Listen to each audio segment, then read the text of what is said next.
Chapter 9, Lesson 1, Americans and the Revolution. What to know? How did the American Revolution affect people's lives? Describe the personal and economic impacts of the war. Explain the role of women during the war. Identify the roles of African Americans and American Indians during the war.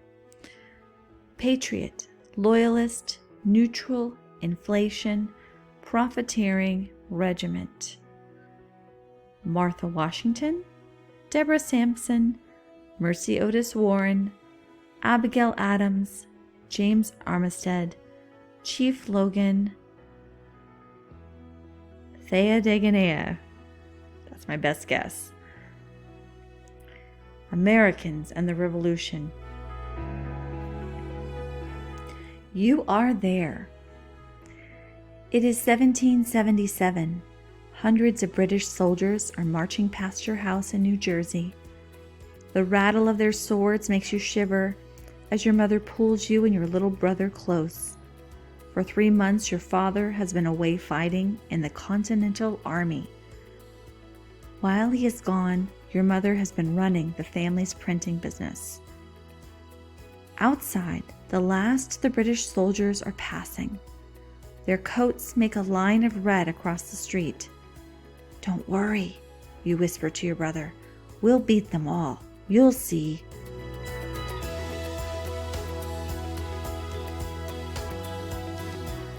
This photograph shows historical reenactors dressed as British soldiers.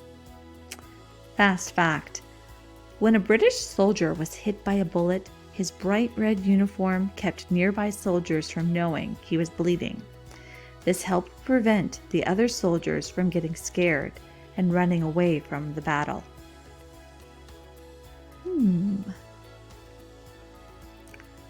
This painting detail shows British soldiers burning a family's home.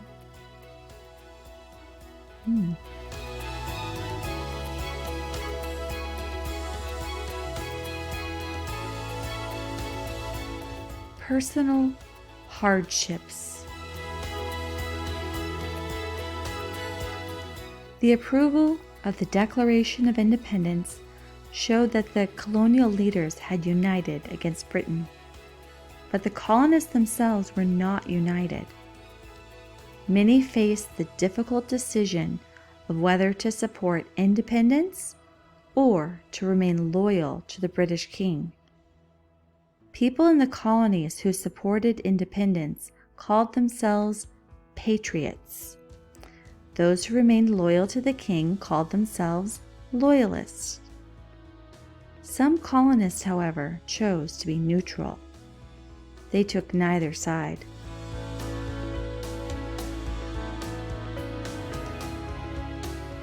As people took sides, towns, friendships, and families were sometimes torn apart. One patriot woman stayed in Boston while loyalist members of her family moved away. She wrote, quote, "When I seriously reflect that I have lost my father, mother, brother, and sisters, I am half distracted in shock." Colonists faced other personal hardships. Often their towns were robbed and destroyed by the British Army. In 1776, for example, British soldiers burned many areas of New Jersey. They even stole beds from colonist houses.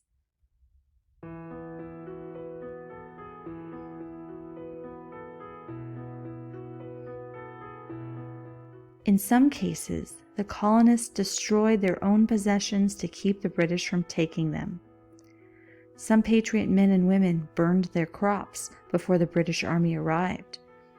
Their actions made sure that the British could not harvest the crops for food.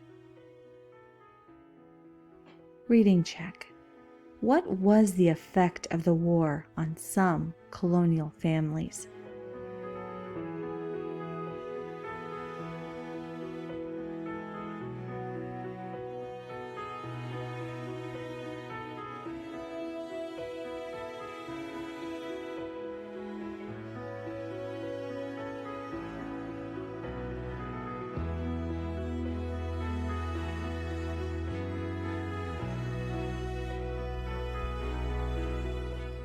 American imports from Britain. Value in British pounds and the year. So the value ranging from, let's see, we have 200,000 up to 800,000. So American imports from Britain greatly increased.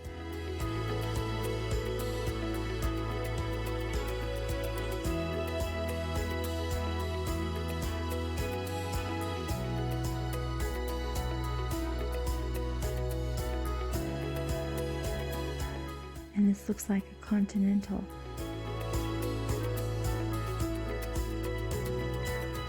The currency, the continental currency. Economic hardships. Economic hardships. Americans faced economic as well as personal hardships during the Revolutionary War. One problem was the shortage of imported goods. British ships set up blockades so that other ships could not unload goods at American ports. As the shortage of goods grew worse, Americans faced severe wartime inflation, which is an increase in the price of goods.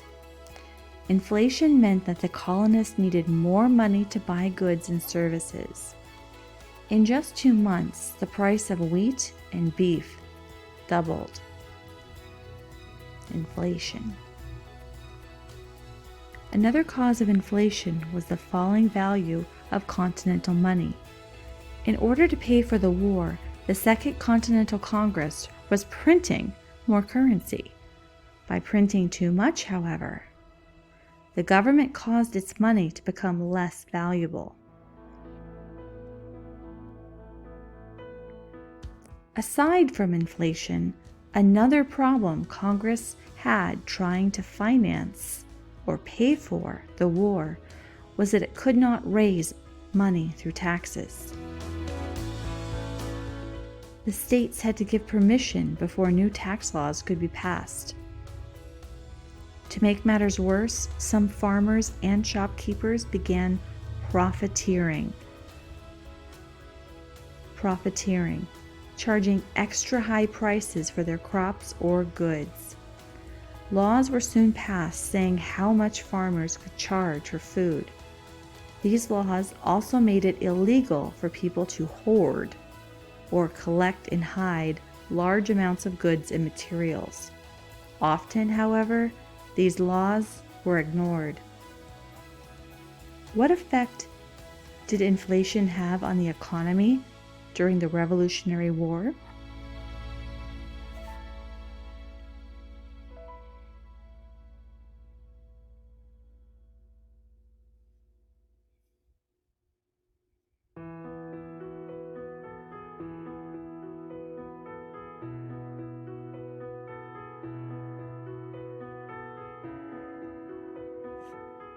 Women and the war. As men left their homes to fight in the war, women took on new roles. Some women ran family farms or businesses. They worked as carpenters, blacksmiths, wagon drivers, and shipbuilders. Others formed groups to raise money for the war and collect clothing for the soldiers. Some wives followed their husbands from battle to battle. In army camps, women cooked food and washed clothes. Some brought water to soldiers during battles. Every winter, Martha Washington traveled to be with her husband George. Some brave girls and women joined the men in battle. One night in 1777, 16-year-old Sybil Ludington rode on horseback to tell American soldiers of a British attack. Deborah Sampson dressed in men's clothes to fight, calling herself Robert Shirtliff. Margaret Corbin was badly wounded after taking her husband's place in battle. Corbin became the first woman war veteran to be recognized by Congress. Some women used their talents to support the Patriot cause. Mercy Otis Warren wrote patriotic poems and stories that often showed women heroes fighting for freedom. Later, she wrote a history of the American Revolution, the first by a woman. Abigail Adams argued for freedom in letters she wrote to her husband, John, our second president, John Adams. She also offered rooms in her home for children who had been made homeless by the war. What different roles did women play during the American Revolution?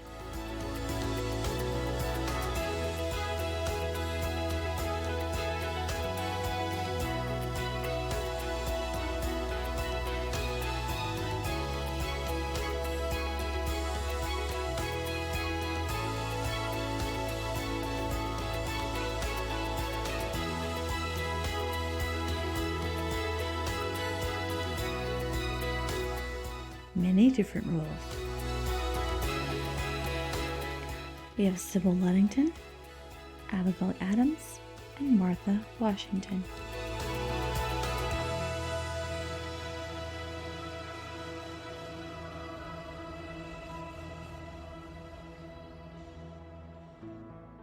James Armistead Wright spied on the British Army. African Americans in the 1st Rhode Island Regiment, above, fought for the Patriots to gain their own freedom.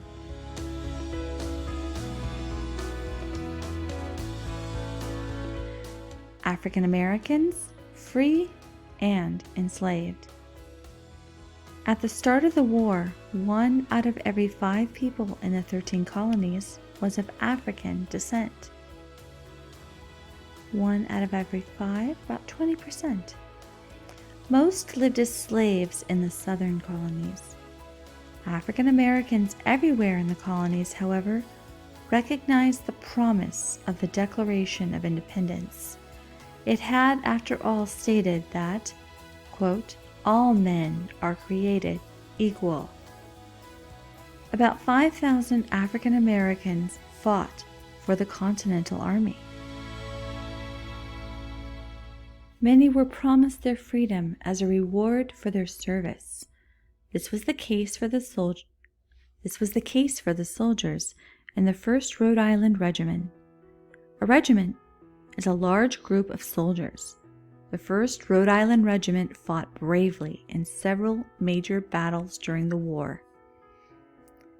James Armistead, a Virginia slave, served as a spy for George Washington.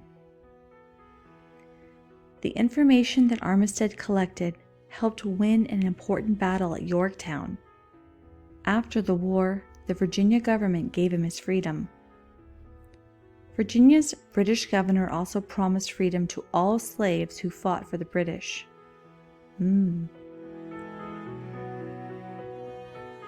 He formed a regiment of more than 300 African Americans who wore patches that said "Liberty to Slaves." Free African Americans were as quick to take sides. Peter Salem was among at least 5 African Americans who fought at the Battle of Concord. James Forten, a free African American from Philadelphia, was 14 years old when he joined the Continental Navy. Why did enslaved African Americans fight in the Revolutionary War?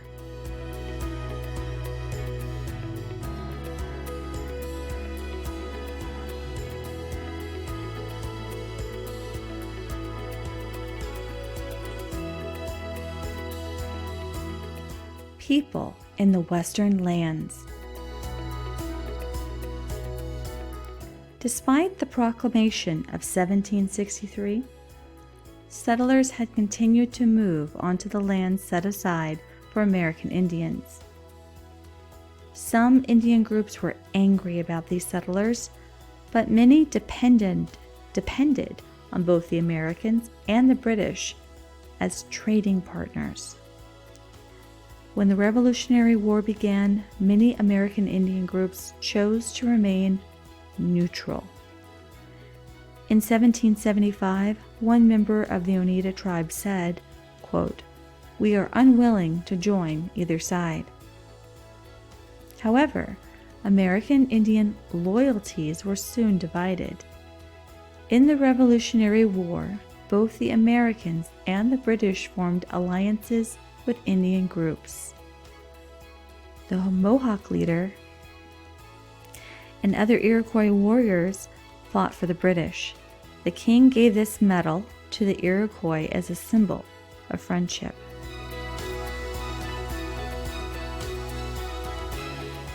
Mingo chief Logan chose to fight on the side of the British. In 1774, frontier settlers had killed his family. This caused Logan to fight against the Americans. The Mohawk leader, Thayendanegea, known as Joseph Brant, also fought for the British. The Mohawk members of the Iroquois League hoped to prevent more Americans from settling on their lands. Other Indian nations of the League also allied with the British. However, the Oneida and Tuscarora nations decided to fight for the Americans. These opposing alliances led to the end of the League, the Iroquois League. Like many American Indians, most settlers in the western lands remained neutral at first. After a while, however, their feelings began to change.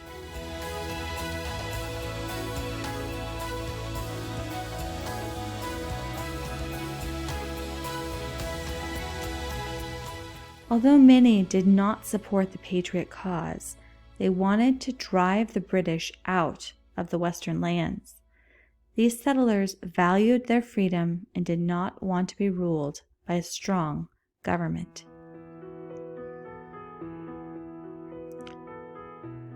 About 1/3 of all Americans chose to remain neutral throughout the Revolutionary War. At Johnson Hall in New York, the British met with their American Indian allies.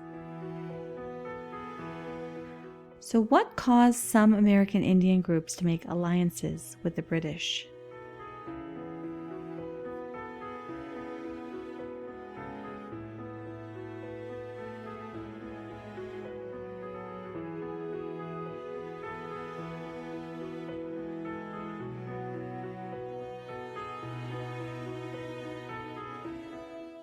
Summary. During the Revolutionary War, Americans faced personal and economic hardships. Many women and African Americans contributed to the Patriot cause.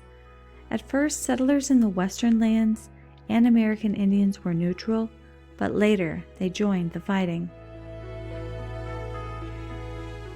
Explain the difference between a loyalist, a colonial loyalist, also known as a Tory, and a patriot. Why did Congress have problems financing the war?